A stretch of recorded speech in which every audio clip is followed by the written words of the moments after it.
that time, we were just kids let off the leash, really, come straight from Liverpool to Hamburg. And we were used to these little Liverpool girls. But by the time you got to Hamburg, if you got a girlfriend there, she was likely to be a stripper. She was the only kind of people who were around at the time we were around late at night there. For someone who'd not really had much sex in their lives before, which none of us really had, to be suddenly involved with a sort of hardcore striptease artist, who obviously knew a thing or two about sex, was quite an eye-opener. You've never been abroad in your life, and you got a bit of money in your pocket, and you go drinking on a Saturday night, and you end up on the Sunday morning, and you do a couple of loony things like most 18-year-olds or servicemen on abroad. There's always some lunacy, and it just grows. Someone remembers the lunacy, and they say, "Oh, do you remember that?" It's the old story, and it grows into this amazing legend about. I remember them. They were tough days, but it wasn't that much different from now. It was a little bit more lunacy. That's all.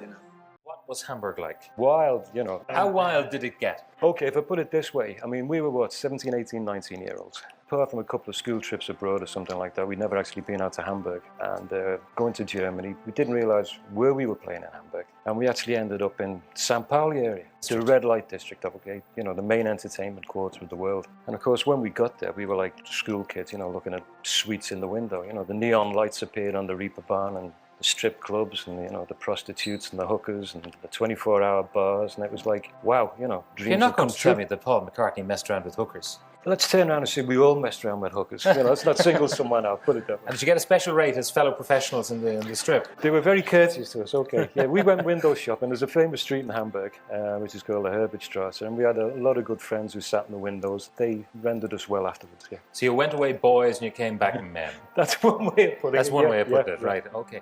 Else was such a buzz, being right in the middle of the naughtiest city in the world at 17 years old. It was kind of exciting. And learning, about, there's all the gangsters and there's the transvestites and there's the hookers. So the second time we went back when I was 18, that's when we were backing up Tony Sheridan. And at that point, this fella came into the club they said, he's this famous record producer and musician. He was called Bert Kempfert. And his claim to fame was he had a #1 hit in America. Not only was he a record producer, but he had a hit in America called Wonderland by Night. It was kind of turned out to be a trumpet sort of solo. But he came in the club, and remember, this buzz went around, we've got to be good, play really good, we may get a chance to record, which we did. I think he came back 2 times, and then he said, I want you to come in the studio with Sheridan and record, and we got all pleased with ourselves. And then we got to the studio, and he just wanted us to back up Sheridan. Well, about the time of rock and roll in Britain, I think I was about 15, so it'd be 1955. There was a big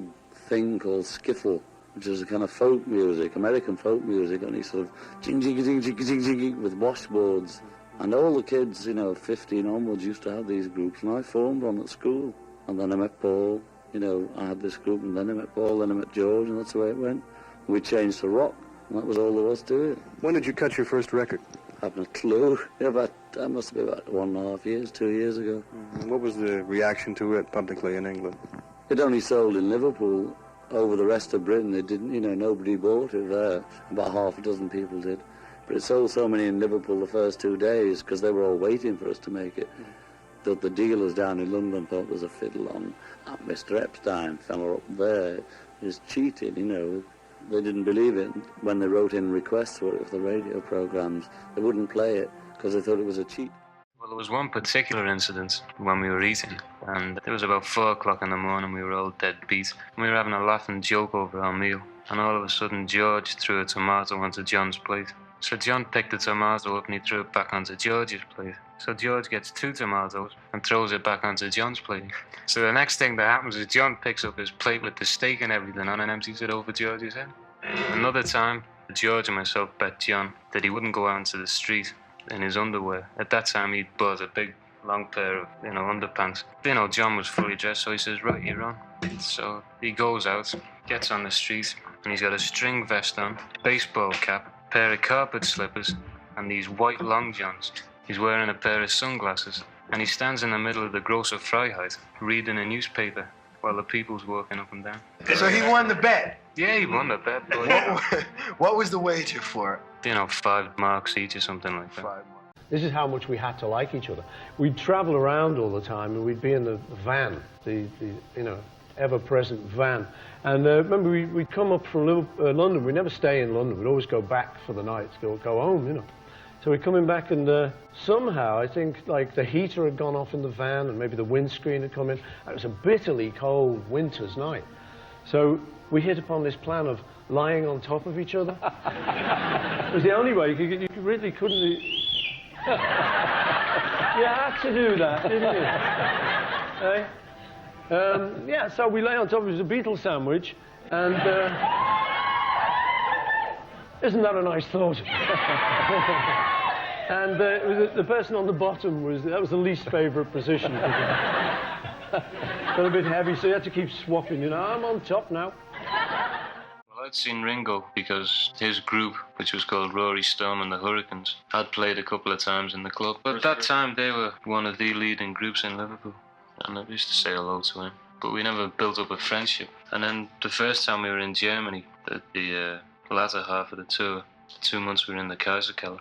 Rory Storm and the Hurricanes were playing at the same place. And, you know, we became good friends there. We used to go around Hamburg together, drink. But the thing was, we used to mix in a big mob in Hamburg, because we were like the only English people for miles around type of thing. And Ringo and myself being both drummers, we used to more or less walk around together. We'd sit down and take in a picture show or something. I did find out afterwards that a lot of conversation and deals had gone on behind my back with Epstein and Ringo and, you know, John George and Paul. But at that time I had no idea that he'd ever do such a thing.